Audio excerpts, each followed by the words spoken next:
Bismillahirrahmanirrahim. Alhamdulillahirrahmanirrahim. Alhamdulillah wa syukurillah. La haula wa la quwwata illa billah. Rabbi shrah li sadri wa yassir li amri wahlul 'uqdatam min lisani yafqahu qawli. Amma ba'd. Segenap Dewan Guru SD Negeri yang saya hormati, dan khusus untuk Ibu Purwanti selaku calon guru penggerak tahun 2022 ini, kesempatan yang baik ini akan melaksanakan desiminasi tentang budaya positif di SD Negeri Leduk, Korwil Camdi di Kembaran, Kabupaten Banyumas.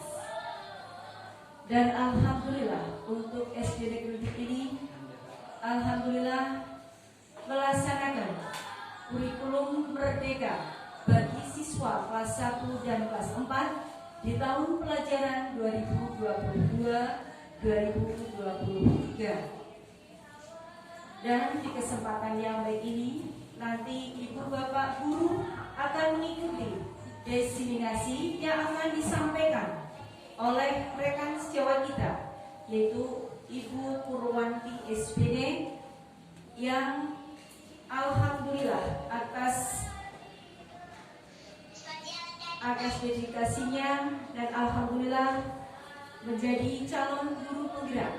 Dan semoga saja Ibu Purwanti nanti dalam mengikuti tahapan-tahapan seleksi calon guru penggerak bisa melaksanakan tugasnya dengan baik sebagai guru di SD Leduk, dan nantinya juga bisa lulus dalam mengikuti calon guru penggerak. Amin ya rabbal alamin. Baik, Bapak Ibu yang kami hormati, agar pelaksanaan desiminasi ini berjalan dengan lancar, dengan baik, kami mohon kepada Ibu Bapak semuanya untuk mengikuti kegiatan di siang hari ini dari awal sampai akhir, sehingga nanti Ibu Bapak juga akan mendapatkan ilmu yang bermanfaat. Dan terutama pada Ibu Bapak Guru yang belum diberi kesempatan, insya Allah tahun depan bisa mengikuti jejaknya menjadi calon guru penggerak. Amin ya rabbal alamin. Tetap semangat dan tetap terus belajar mengikuti kegiatan. Di kesempatan tahun ini adalah kurikulum merdeka, maka kita belajar mandiri dengan kurikulum merdeka dan mengikuti platform Merdeka Mengajar bagi Ibu Bapak Guru. Selamat melaksanakan tugas, dan agar desiminasi ini berjalan dengan lancar, mendapat berkah dan ridho Allah, mari kita buka bersama dengan lafal basmalah. Bismillahirrahmanirrahim. Terima kasih. Waktu sebelumnya kami serahkan kepada Bu Purwanti selaku pemateri dalam hal ini akan menyampaikan desiminasi budaya positif di SD Negeri Leduk, Korwil Camdi Kembaran, Kabupaten Banyumas. Disilahkan. Alhamdulillah untuk SD Negeri Leduk ini, alhamdulillah melaksanakan kurikulum merdeka bagi siswa kelas 1 dan kelas 4 di tahun pelajaran 2022-2023. Alhamdulillahirrahmanirrahim. Wassalatu wassalamu ala anbiya'i wal mursalin wa ala alihi wa sahbihi ajmain. Amma ba'du. Kepada yang terhormat Kepala Sekolah SD Negeri Leduk Ibu Sulistiani SPD, kepada yang saya hormati Dewan Guru beserta karyawan SD Negeri Leduk yang kami hormati serta kami banggakan. Yang pertama, marilah kita panjatkan puji syukur kehadirat Allah Subhanahu wa Ta'ala, karena pada kesempatan siang hari ini kita semuanya dapat bersilaturahmi, berkumpul bersama dalam acara desiminasi dalam budaya positif untuk memenuhi modul 1.4, yaitu sebagai saya sudah bergerak karena mau belajar bersama, mau turut untuk transformasi pendidikan yang ada di Indonesia. Kemudian apa arti bergerak? Insya Allah dengan bergerak, guru bergerak, Indonesia maju. Kemudian menggerakkan. Siapa yang menggerakkan? Itu sebagai upaya saya sebagai calon guru penggerak untuk menggerakkan komunitas praktisi yang ada di lingkungan belajar saya, yaitu SD Negeri Redup tercinta ini. Saya selaku yang menggerakkan berterima kasih kepada Bapak Ibu semuanya karena dalam sesi budaya positif ini pasti sudah pernah melaksanakan dan pasti sudah pernah melakukan, hanya saja sama atau tidak sesuai dengan apa yang sudah saya dapatkan. Untuk itu, mari Bapak Ibu kita sama-sama merefleksi diri untuk melaksanakan budaya positif sesuai dengan materi yang akan saya sampaikan. Budaya positif ini tidak bisa saya laksanakan sendiri. Kalau di modul yang lain, saya bisa melaksanakan sendiri dengan anak-anak saya, murid-murid saya di kelas, juga lingkungan sekolah ini, sesuai yang sudah saya lakukan di pembelajaran sebelumnya. Tetapi di sesi modul budaya positif, saya membutuhkan kolaborasi dengan siapa? Dengan warga sekolah, terutama Bapak Ibu semuanya. Kemudian konsistensi untuk melaksanakan Bismillahirrahmanirrahim. Semoga saya sendiri khususnya bisa melaksanakannya dan berkelanjutan. Dan dengan saya berdirinya di sini, bukan saya paling pintar, tapi saya lebih dahulu untuk bisa mendapatkan ilmu tersebut.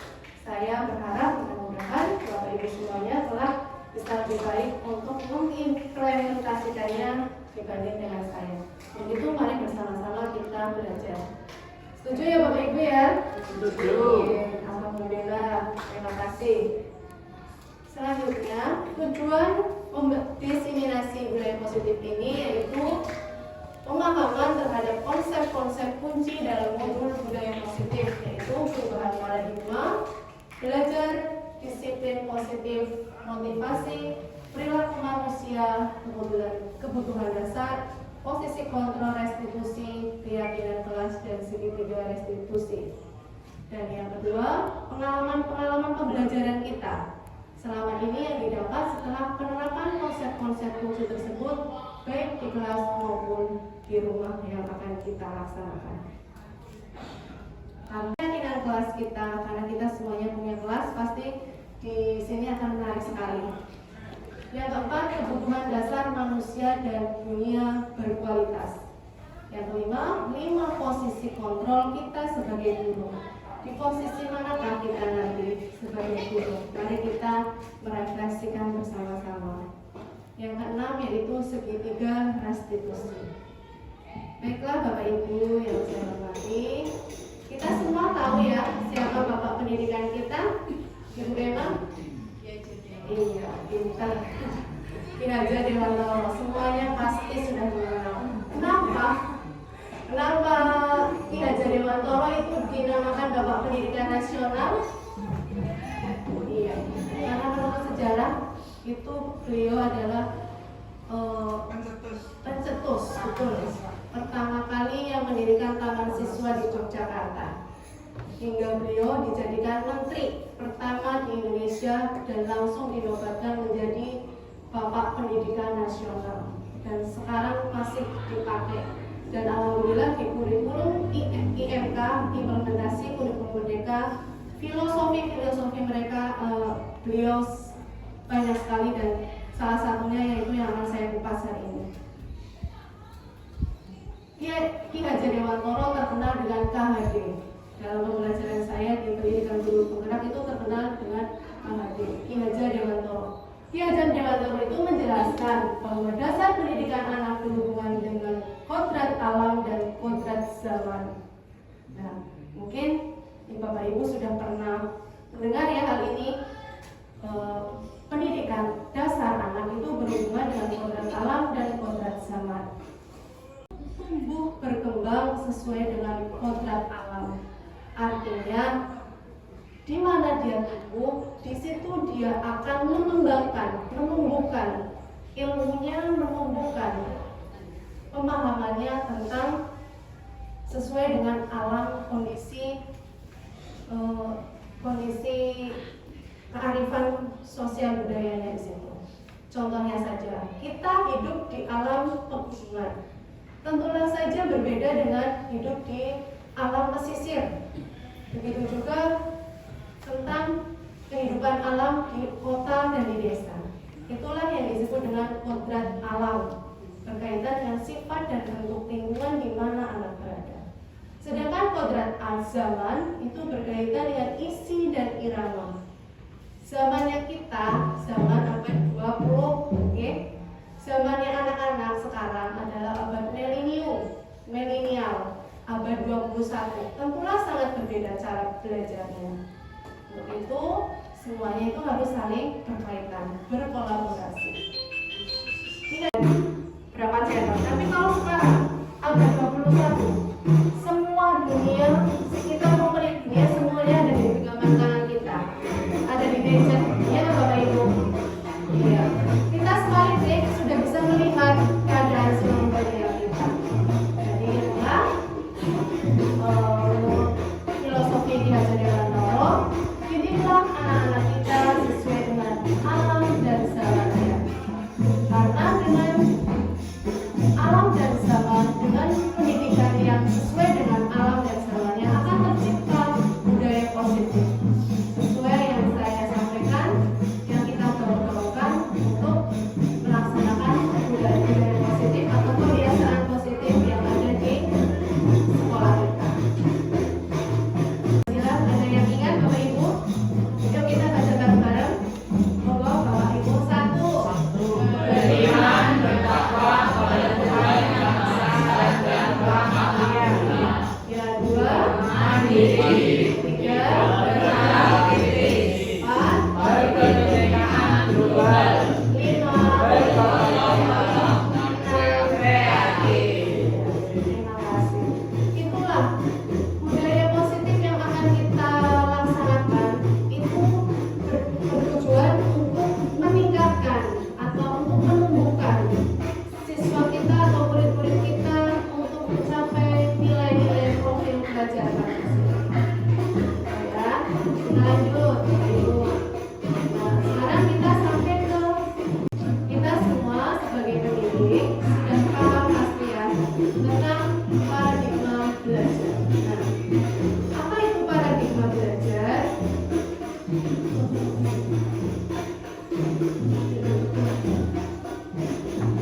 Ya, itu stimulus respon dan teori kontrol. Ini adalah perubahan paradigma baru dan paradigma lama.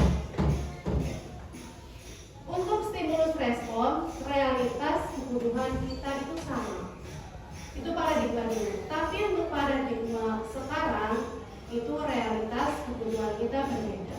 Maksudnya bagaimana? Dulu kita menganggap murid itu semuanya sama.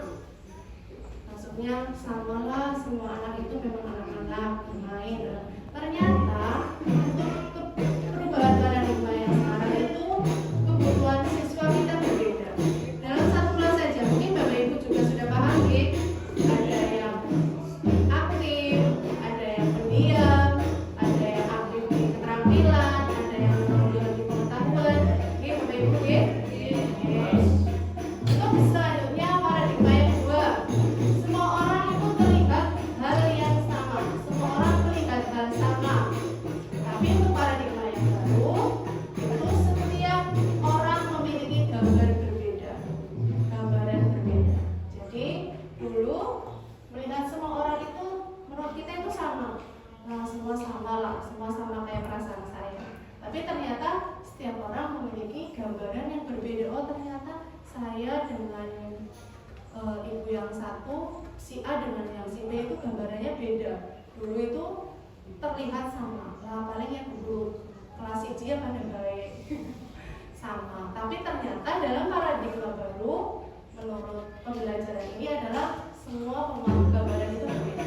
Kemudian selanjutnya kita mencoba mengubah orang agar berpandangan sama dengan kita. Itu paradigma yang lama.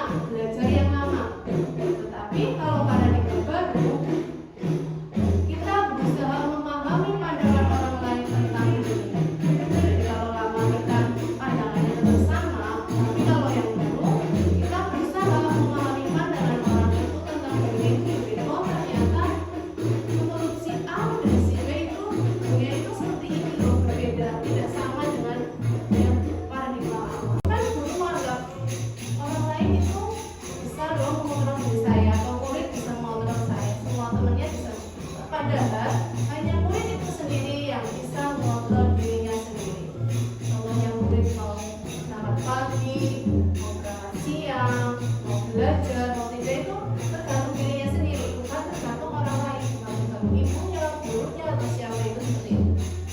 Lanjut, untuk yang kelima, saya bisa mengontrol orang lain. Anda tidak bisa mengontrol orang lain. Ini bagaimana maksudnya? Yaitu untuk yang lama bisa mengontrol, tapi untuk yang baru, paradigma baru, Anda tidak bisa mengontrol orang lain. Jadi saya mungkin sebagai guru bisa mengontrol murid, padahal murid itu tidak bisa kita kontrol sepenuhnya. Hanya murid itu memposisikan dirinya untuk bisa kita kontrol. Ya kan, maksudnya kayak gini. Oh iya, ya paling kita kontrol duduk, ini duduk, mari sebentar, ya kan? Ketika kita sudah tidak mengontrol mereka, mereka akan semaunya sendiri. Tuh, terus lanjut. Pemaksaan ada pada saat bujukan gagal. Dan yang baru, kolaborasi dan konsensus menciptakan pilihan-pilihan baru. Maksudnya, dulu kita memaksakan kehendak, pemaksaan ada pada saat bujukan gagal. Jadi, kalau kamu tidak mau, kamu nanti, nah kan itu. Jadi dipaksa kan. Kalau untuk yang baru, kolaborasi dan konsensus menciptakan pilihan-pilihan baru. Maksudnya, kita bisa tawarkan sama murid bahwa kalau kamu tidak mau latihan A, ya kamu maunya latihan apa, kan bisa kita tawarkan. Dan siswa tidak bisa dipaksa untuk melaksanakan yang tidak sesuai dengan keinginannya. Jadi kita berikan konsensus atau kolaborasi menciptakan pilihan baru. Kalau kamu tidak mau latihan hadroh, kamu maunya latihan apa? Misalnya latihan kocopak atau latihan adan. Nah itu kan ada pilihan. Nah, seperti itu. Dan yang terakhir, model berpikir menang dan kalah. Itu untuk yang lama. Ini kita kembali lagi ke bapak pendidikan kita, yaitu Ki Hajar Dewantara, menyatakan bahwa untuk mencapai kemerdekaan atau dalam konteks pendidikan kita saat ini, untuk menciptakan murid yang merdeka, syarat utamanya adalah harus disiplin yang kuat. Jadi kalau anak-anak belum merdeka, bagaimana mereka mau disiplin, mau melaksanakan rutinitas yang baik sesuai dengan nilai-nilai kebijakan universal. Apa itu nilai-nilai kebijakan universal? Nilai kebijakan universal itu kebijakan yang umum, ya, tidak memberatkan pada satu orang atau satu kelompok. Disiplin positif itu sendiri adalah disiplin diri, disiplin yang datang dan tumbuh dari diri kita sendiri, yang memiliki motivasi internal. Jika kita tidak memiliki motivasi internal, maka kita memerlukan pihak lain untuk mendisiplinkan kita atau motivasi eksternal. Selanjutnya, kesimpulannya, untuk sebagai pendidik, tujuan kita adalah menciptakan anak-anak yang memiliki disiplin diri sehingga mereka bisa berperilaku dan mengacu pada nilai kebajikan universal dan memiliki motivasi intrinsik bukan ekstrinsik. Itu tadi kita sebagai guru, sebagai pamong, sebagai pendidik, itu tujuannya kita adalah menuntun anak-anak kita yang memiliki disiplin diri sehingga mereka bisa berperilaku dengan nilai-nilai kebijakan universal.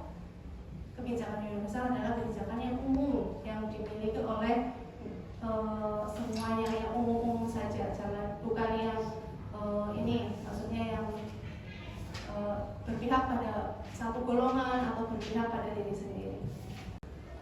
Nah, di sini ada 3.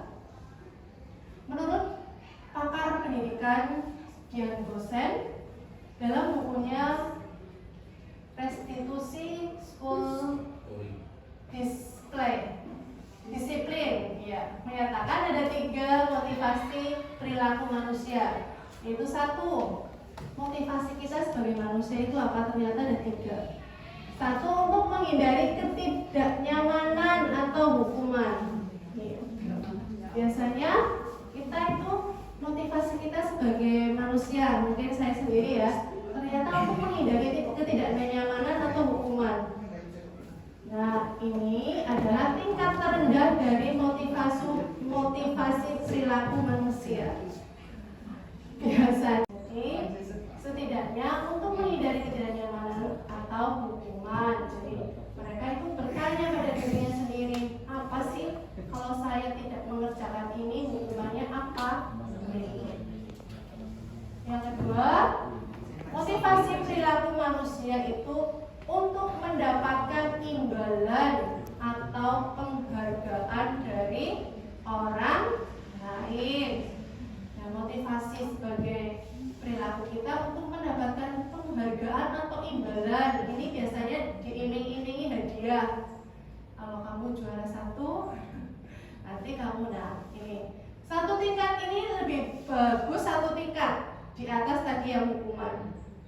Satu tingkat di atas motivasi yang pertama. Di sini orang berperilaku untuk mendapatkan imbalan atau penghargaan dari orang lain.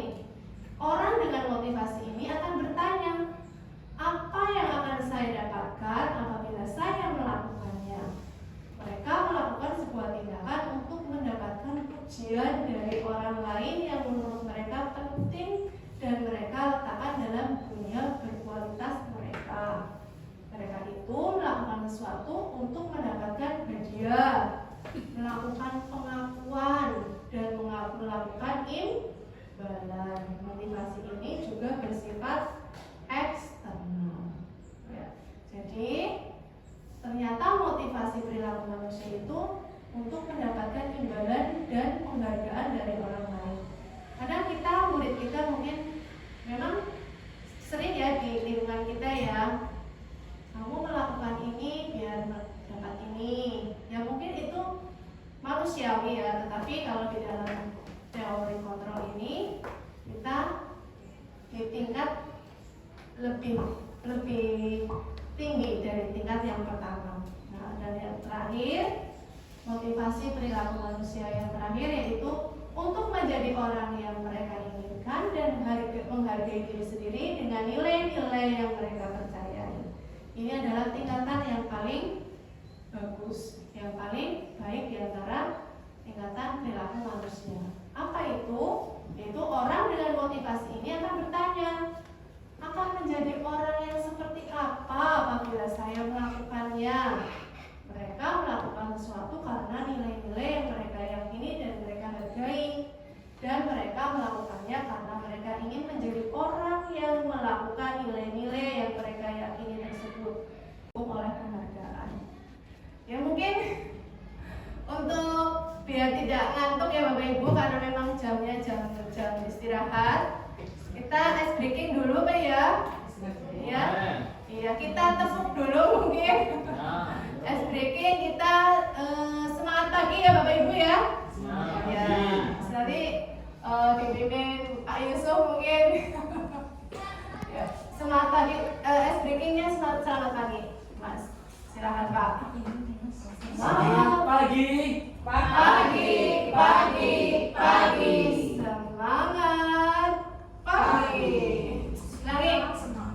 Kalau siang pun kita semangatnya harus pagi. Iya enggak? Yuk. Ya, biar jangan ngantuk ya. Semangat pagi. Semangat pagi. Yeay. Ya. Oke, lagi biar jangan ngantuk. Kita mau, kemarin kan kita 17 Agustus ya, sudah ada permainan ini pesan berantai. Tetapi untuk di sini karena kita tidak bisa pesan berantainya, kemarin pakai bahasa tubuh. Kucing melompat, langsung bingung. Nah, kalau sekarang bahasa tubuhnya tetap balon toet. Nah, yang ngasih pertanyaan aja balon toet dia bingung ya, gini ya. Ya, jadi untuk sekarang pesan berantai tetapi tetap bodoh. Kelas kita bagi jadi 2 kelompok. Kelompok pertama kelas 1, 2, 3. Kelompok kedua kelas 4, 5, 6. Ya, oke, setuju? Sudah paham ya kelasnya masing-masing? Ya. Kalau sudah paham berarti untuk kelompok yang satu dengan yang lain nanti saling bersautan. Kita sering pramukaan ya, sudah kita sering lakukan. Kemarin juga dipimpin sama Bu Emma, sama Pak Yusuf, Pak Bambang di lapangan. Kita pesan berantai. Sedang apa sekarang. Itu dimulai dari kelas rendah apa kelas tinggi, tapi ada passwordnya. Ya, passwordnya belajar Pancasila. Berapa? 6 poin. 6. Acung jari. Ya oke, 6. Sebutkan salah satunya. Berkebinaan global. Iya betul. Berkebinaan global. Tepuk tangan untuk Pak Yusuf. Ya sebenarnya ada yang bisa tadi, cuman semuanya nanti harus ada salah satu nih. Oke.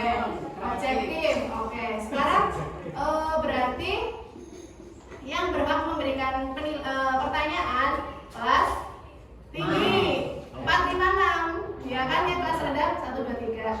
Oke, yang guru mapan boleh masuk mana terserah. Masuk mana Pak? Pembimbing.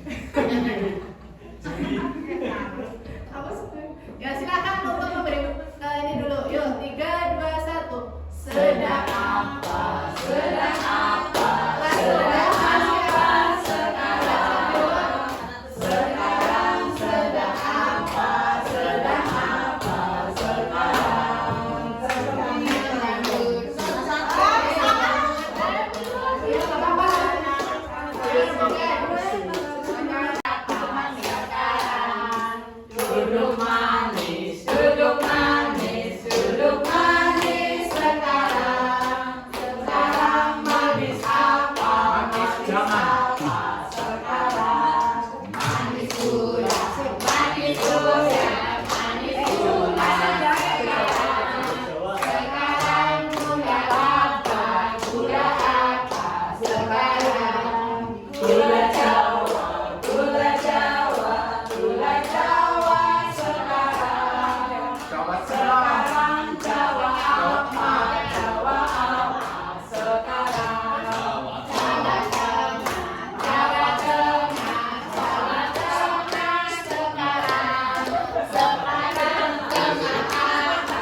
dihukum oleh diri kita sendiri. Nah, itu. Apa pengaruhnya tentang jangka pendek dan jangka panjang? Yaitu penghargaan itu efektif jika kita menginginkan seorang melakukan sesuatu yang kita inginkan dalam jangka waktu pendek.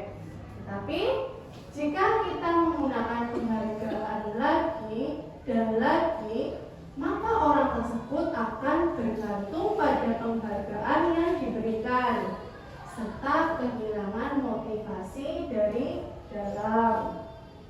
Nah, selanjutnya, jika kita mendapatkan penghargaan untuk melakukan sesuatu yang baik, maka selain kita senantiasa berharap mendapatkan penghargaan tersebut lagi, kita pun menjadi tidak menyadari tindakan baik yang kita lakukan. Jadi itu adalah pengaruh jangka panjang dan jangka pendek apa yang kita peroleh dari dihukum oleh penghargaan. Yang kita laksanakan, yang kita butuhkan adalah disiplin positif untuk murid-murid kita di sekolah. Restitusi itu adalah proses menciptakan kondisi bagi murid untuk memperbaiki kesalahan mereka sehingga mereka bisa kembali pada kelompok mereka dengan karakter yang lebih kuat. Itu kata pakar pendidikan Gosen 2004. Nah, jadi kalau kita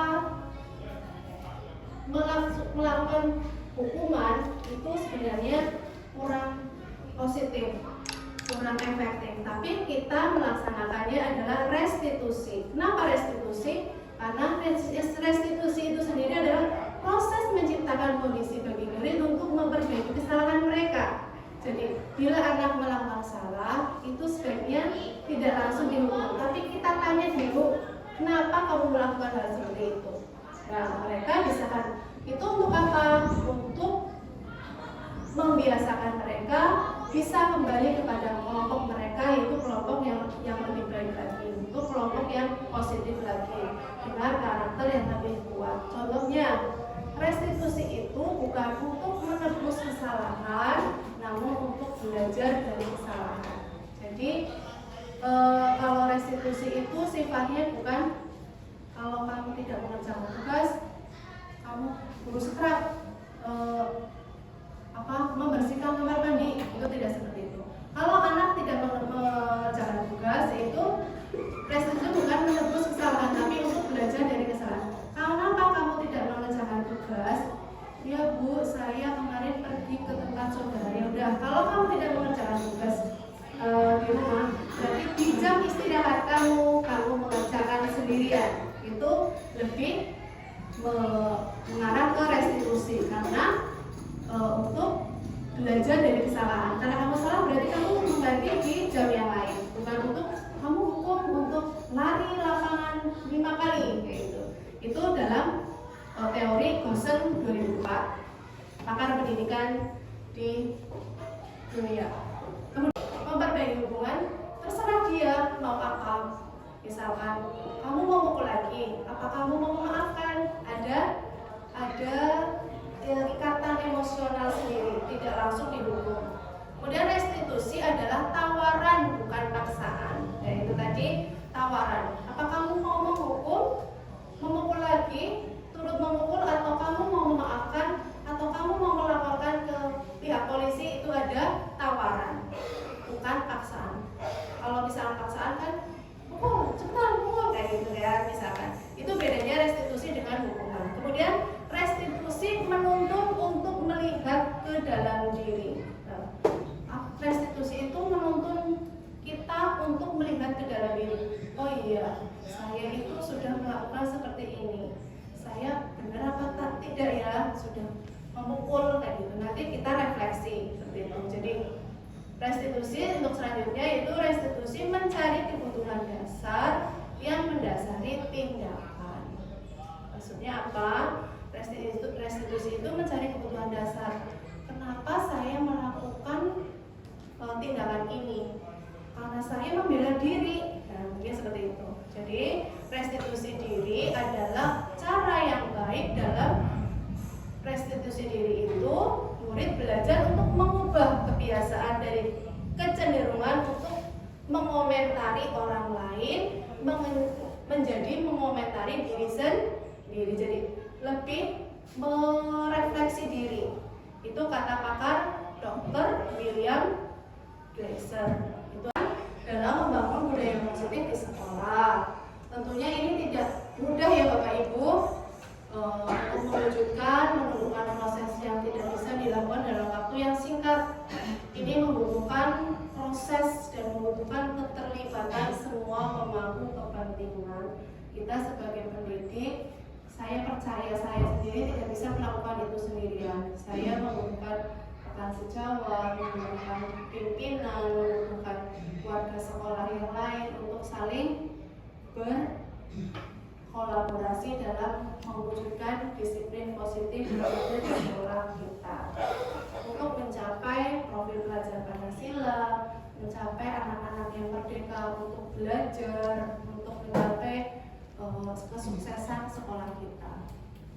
Lanjut, nah yang selanjutnya itu keyakinan kelas.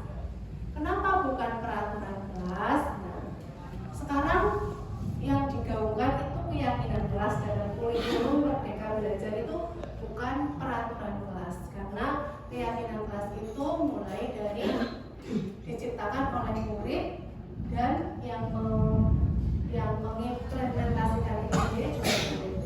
Nah, kita mulai dari keyakinan kelas terlebih dahulu sebelum meluas ke keyakinan sekolah. Kalau keyakinan kelas, kita semuanya punya kelas ya Bapak Ibu ya. Nah, kita bisa memulai dari keyakinan kelas kita. Mengapa demikian? Karena di dalam kelas pun mempunyai banyak sekali karakteristik yang berbeda. Misalnya, murid yang pasif, aktif, istimewa, motivasi belajarnya rendah, mempunyai berbagai kelebihan dan kekurangan, dan sangat berdinamika dalam satu kelas. Jadi dalam kelas itu berdinamika, tidak sama, tidak semuanya pintar, tidak semuanya kurang, tidak semua itu berdinamika. Nah, jadi kesimpulannya keyakinan kelas adalah nilai-nilai kebajikan yang disusun dan disepakati bersama oleh seluruh anggota kelas bersama wali kelas. Kita kan semuanya punya kelas, yang guru mapel pun punya murid. Nah, dalam pembelajaran misalkan di kelas kita itu harus punya keyakinan kelas, karena dengan keyakinan kelas itu kelas akan menjadi tertib, akan menjadi nyaman, aman, dan harmonis. Nah, bagaimana cara melakukan pembentukan keyakinan kelas? Nah, poin-poinnya seperti ini. Pembentukan keyakinan kelas yang ada di kelas kita. Keyakinan kelas bersifat abstrak daripada peraturan, yang lebih rinci dan konkret. Maksudnya apa? Peraturan abstrak daripada peraturan. Kalau keyakinan kelas itu sifatnya dari murid-murid kita. Tapi kalau peraturan biasanya yang membuat itu satu pihak. Misalkan peraturan sekolah, seragam hari Senin, misalkan ya, merah putih hari Selasa. Mungkin identitas SD itu kan peraturan yang membuat adalah satu pihak, yaitu sekolah. Tetapi kalau keyakinan kelas itu dibuat oleh siswa dan wali kelas. Yang kedua, keyakinan kelas berupa pertanyaan universal, pernyataan ya. Keyakinan kelas berupa pernyataan universal. Misalkan dia berpendapat dalam keyakinan kelas itu dibuat membagikan selebaran. Universal maksudnya dia menulis apa yang dia nyatakan baik dan apa yang dia nyatakan keinginan mereka. Universal maksudnya menyeluruh. Misalkan saya datang ke sekolah lebih awal, belajar harus konsentrasi, misalkan seperti itu. Kemudian yang ketiga, pernyataan keyakinan kelas senantiasa dibuat dalam bentuk positif. Nah, nanti ada contohnya. Keyakinan kelas hendaknya tidak terlalu banyak sehingga mudah diingat dan dipahami oleh semua warga kelas. Selanjutnya, keyakinan kelas sebaiknya sesuatu yang dapat diterapkan di lingkungan tersebut. Semua warga kelas hendaknya ikut berkontribusi dalam pembuatan keyakinan kelas lewat satu, mempersilahkan warga sekolah atau murid di kelas untuk bercurah pendapat tentang peraturan yang perlu disepakati di kelas. Mencatat semua masukan-masukan para murid. Susunlah keyakinan kelas sesuai prosedur pembentukan keyakinan kelas. Gantilah kalimat-kalimat yang dalam bentuk negatif menjadi positif. Contohnya, keyakinan kelas kalimatnya negatif, jangan berlari di kelas atau koridor. Nah, nanti kita bisa ganti dengan kata positif, berjalan di kelas atau koridor. Seperti itu. Jadi negatifnya jangan kan berarti kayak melarang ya. Kalau lebih positifnya lebih membangun karakter siswa untuk berperilaku positif, berjalan di kelas atau koridor. Seperti itu. Keempat, tinjau kembali daftar curah pendapat yang sudah dicatat. Misalkan sini ada kalimat jangan berlari, jangan makan di kelas, jangan apa. Nah, kita bisa susun menjadi bersikap sopan di kelas. Nah, seperti itu. Misalkan di sini ada saling menghargai. Nah, kan yang menghargai kan misalkan banyak, si A, si B menghargai guru, menghargai teman, menghargai orang lain, menghargai tamu, misalkan gitu. Kita bisa jadikan satu keyakinan kelasnya jadi satu. Jadi nanti keyakinan kelasnya tidak terlalu banyak. Kemudian yang kelima, tinjau ulang keyakinan kelas secara bersama-sama. Yang keenam, setelah keyakinan kelas selesai dibuat, maka semua warga kelas dipersilakan meninjau ulang dan menyetujuinya dan dengan mendatangi keyakinan kelas tersebut termasuk guru dan semua murid. Jadi kalau membuat keyakinan kelas itu semua murid terlibat, boleh memberikan pendapatnya masing-masing. Yang ketujuh, keyakinan kelas selanjutnya bisa diletakkan di dinding kelas di tempat yang mudah dilihat oleh warga kelas.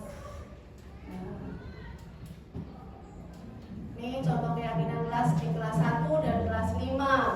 Ini ada kelas 7, tapi kita kelasnya hanya sampai kelas 6. Contoh keyakinan kelas 1, misalnya setiap anggota kelas perlu belajar, setiap anggota kelas perlu senang, setiap anggota kelas perlu melakukan tugas, setiap anggota kelas perlu saling menghargai, dan setiap anggota kelas perlu merasa aman. Kita ambil 5 saja. Siswanya misalkan 30, tidak harus 30-nya ditempel, dimasukkan ke beda. Cukup ambil 5 poin-poin yang anak-anak sepakati bersama. Kemudian untuk kelas 5 contohnya, selalu bersikap positif. Positif itu bagaimana? Ya ada yang saling menghormati, saling menghargai, kemudian senantiasa menjadi diri terbaik. Dia mau berkompetensi dengan yang lain, harus selalu diri terbaik, mengerjakan tugas dengan tepat waktu, mengerjakan PR di rumah, misalnya seperti itu. Yang ketiga, percaya dan menghormati orang lain serta barang miliknya. Nah, misalkan pinjam harus dikembalikan, misalkan memakai uang temannya harus izin, seperti itu. Yang selanjutnya, kelima, berkomitmen terhadap setiap tugas. Itu tadi ada PR yang dikerjakan di rumah, ada ulangan yang dikerjakan di sekolah. Itu namanya berkomitmen dengan setiap tugas masing-masing. Membuat keyakinan kelas ya. Ini kemarin saya di kelas 5 sudah membuat keyakinan kelas, yaitu dengan kertas tempel ya. Ini kemarin anak-anak pada mengisi, terserah mereka dengan arahan saya, dan akhirnya menghasilkan keyakinan kelas 5B. Ada 5 saja biar gampang diingat dan gampang dilaksanakan. Untuk merefleksikan mereka bahwa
kebutuhan berikutnya adalah kebutuhan psikologis, kebutuhan untuk disayangi, diterima, dan kebutuhan hubungan dan koneksi sosial. Nah, kita kan butuh koneksi ya Bapak Ibu ya. Tidak bisa hidup sendiri karena dengan koneksi kita juga dapat lebih bersosialisasi di masyarakat. Kemudian kebutuhan untuk memberi dan menerima kasih sayang dan kebutuhan untuk merasa menjadi bagian dari satu kelompok. Kita senang kan kalau punya kelompok sekolah, misalkan di sekolahan kita punya komunitas yang positif seperti itu. Selanjutnya, yang ketiga, jadi kebutuhan dasar manusia itu ada 5. Yang ketiga itu penguasaan. Kebutuhan ini berhubungan dengan kekuatan untuk mencapai sesuatu, menjadi kompeten, menjadi terampil, diakui prestasinya, keterampilan kita, didengarkan, dan memiliki rasa harga diri. Nah, itu adalah kebutuhan manusia yang perlu, yang harus dimiliki dan yang ingin dimiliki oleh manusia. Yang keempat adalah kebutuhan dasar manusia, kebebasan. Kebutuhan akan pilihan, kebutuhan untuk bebas. Apa itu bebas? Yaitu kebutuhan akan kemandirian, memiliki pilihan, mampu mengendalikan arah hidup seseorang, anak-anak dengan kebutuhan seorang anak dengan kebutuhan kebebasan yang tinggi, menginginkan pilihan mereka perlu banyak bergerak, suka mencoba, tidak terlalu terpengaruh orang lain dan senang mencoba hal baru dan menarik. Baiklah, sekarang kita lanjut ke restitusi. Restitusi 5 posisi kontrol. Restitusi itu apa tadi ya? Restitusi adalah, nah, ini berikut akan disampaikan suatu program disiplin positif yang berpusat pada murid yang dikembangkan oleh dia dan dosen dengan pendekatan restitusi disebut dengan 5 posisi kontrol. Nah, di sini kita sebagai guru ada di posisi mana? Saya pun kemarin di pembelajaran saya di penggerak itu ada ruang kolaborasi online. Itu sangat menarik sekali. Ternyata saya sebagai guru sudah berapa ya kurang lebih 15 tahun lah. Ternyata saya masih di posisi yang ke 1, 2, 3, belum bisa di posisi ke-4 dan 5. Ya, kita bahas bareng-bareng ya ibu ya. Melalui serangkaian riset dan berdasarkan pada teori kontrol Dr. William Gosen berkesimpulan ada 5 posisi kontrol yang diterapkan seorang guru, orang tua ataupun atasan dalam melakukan posisi kontrol. Kelima posisi kontrol tersebut adalah 1. Penghukum, kita sebagai penghukum. 2. Membuat rasa bersalah kepada murid. 3. Merasa sebagai teman. 4. Memantau. 5. Sebagai manajer. Nah, bagaimana sifat dari seorang penghukum? Seorang penghukum bisa menggunakan hukuman fisik maupun verbal. Orang-orang yang menjalankan posisi penghukum senantiasa mengatakan bahwa sekolah memerlukan sistem atau alat yang dapat lebih menekan pada murid-murid lebih dalam lagi. Guru yang menerapkan posisi penghukum akan berkata, patuhi aturan saya atau awas. Kemudian kamu selalu saja salah.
menyuarakan identitas gagal murid, hasilnya akan seperti ini. Dan yang posisi ini perilaku kontrol positif, yaitu guru ditempatkan sebagai teman dan sebagai pemantau. Itu guru membuat alasan-alasan untuk muridnya. Guru sebagai pemantau. Nah, dalam posisi kontrol positif, guru sebagai pemantau. Guru berkata atau berbuat, menghitung dan mengukur. Guru berkata, apa peraturannya, apa konsekuensinya, apa yang lebih kamu lakukan, apa yang terjadi sekarang. Nah, jadi guru itu selalu memantau, kamu sudah bikin apa emang? Kamu sudah bikin apa? Dan hasilnya menyesuaikan bila diawasi. Nah, dia merasa aku kalau diawasi akan bekerja dengan baik. Tapi kalau tidak, ya saya mengerjakan saya akan sendiri. Itu posisi pemantau, guru sebagai pemantau, hasil muridnya seperti ini. Kemudian kalau dampak muridnya akan berkata, menikmati pada dampak sendiri, mendapatkan hadiah atau mendapatkan buku. Jadi mereka, aku mau dikasih hadiah apa? Dikasih hukuman ya kalau saya dilihat sama guru terus. Ini kan memantau ya. Di dalam dunia berkualitas, murid melakukan guru peraturan di dunia berkualitas. Nah, yang terakhir itu posisi guru sebagai manajer. Manajer itu dapat mengontrol dirinya sendiri. Manajer bukan yang ini ya, yang konotasinya sebuah perusahaan biasanya. Manajer itu guru mengajukan pertanyaan-pertanyaan.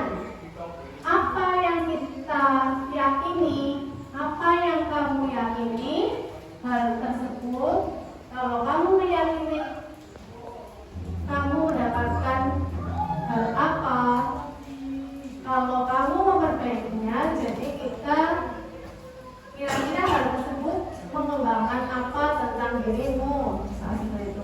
Kemudian hasilnya menguatkan karakter siswa, karakter murid. Dan yang terakhir, bagaimana caranya agar saya bisa mendapatkan keadaan ini? Saya akan memperbaiki masalah ini dengan baik atau dengan konsekuensi. Kemudian dampak pada murid yaitu mengevaluasi diri, bagaimana menjadi diri yang lebih baik. Kemudian dunia berkualitas, murid meletakkan dirinya sebagai individu yang positif dalam dunia berkualitas. Nah, dalam posisi 5 ini yang diharapkan adalah kita menjadi posisi 3, 4, dan 5, dan diharapkan menempatkan diri sebagai manajer. Manajer itu bisa mengembalikan siswa atau murid untuk bisa memecahkan masalah dan dapat berkonsentrasi dalam masalahnya. Kemudian ini terakhir Bapak Ibu, segitiga restitusi. Nah, untuk segitiga restitusi itu ada 3 cara pemecahan masalah. 1, menstabilkan identitas. 2, validasi tindakan yang salah. Dan yang ketiga, menekan keyakinan, menanyakan keyakinan. Nah, bagian dasar dari segitiga bertujuan untuk mengubah identitas anak